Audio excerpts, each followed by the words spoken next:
এই নে, এগুলা দিয়ে তাড়াতাড়ি করে খেয়ে ওঠ, একটু পর আমার মা আর ভাই আসবে। ভাবি, তুমি আমাদের বাসি তরকারি আর মরিচ দিয়ে খেতে দিছো? তাহলে কি দিয়ে খেতে দিব? যেটা দিয়ে খেতে দিয়েছি সেটা দিয়ে খেয়ে তাড়াতাড়ি ওঠ। কি বলেন ভাবি, আমরা এই কাঁচামরিচ আর এই বাসি তরকারি দিয়ে ভাত খাবো? আমরা অনেক দিন পরে গ্রাম থেকে আসছি, ভাইয়া তো আমাদের জন্য অনেক বাজার করে রেখে গেছে। হ্যাঁ আসছে, মরিচ দিয়ে খাইতে দিব না তো কি দিয়ে খাইতে দিব?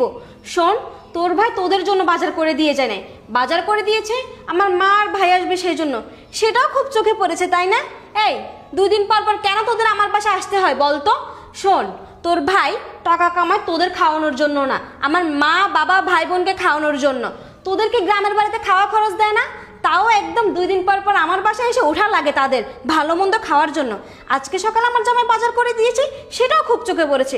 শোন, এই মরিচ আর এই বাসি তরকারি দিয়ে তোরা খাবি, খেয়ে তাড়াতাড়ি ওঠ, আমাকে উদ্ধার কর। ভাবি, তুমি এসব কি বলতেছো? আমরা তো সবসময় তোমাদের বাসায় আসি না, আর আমরা ভাইয়ের বাসায় আসবো না তো কোথায় যাবে বলো? ভাইয়া ছাড়া আমাদের আর কেই বা আছে?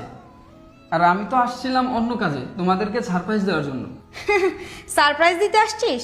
কি সারপ্রাইজ? মনে হয় গ্রামে অটোরিকশা কিনেছিস, সেই সারপ্রাইজ দিবি।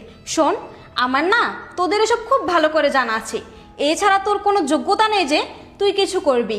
সারা জীবন তো আমার জামাইয়ের টাকা ধ্বংস করলি, নিজের বাপ মা খেয়ে বসে আছিস, এখন আমার জামাইকে খাওয়ার জন্য উঠে পড়ে লাগছিস। এই, নিজের যোগ্যতাকে কিছু করতে পারিস না? সব সময় তোর ভাই তোদের লেখাপড়ার পিছনে সব টাকা খরচ করে নিজের উন্নতি করতে পারে নাই।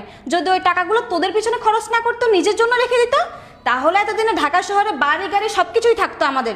শুধুমাত্র তোদের মতো ভিখারির পিছনে টাকা খরচ করে ওর সব ধ্বংস হয়ে গেল। শোন, আমি তোদেরকে ভালোই ভালো বলে দিচ্ছি,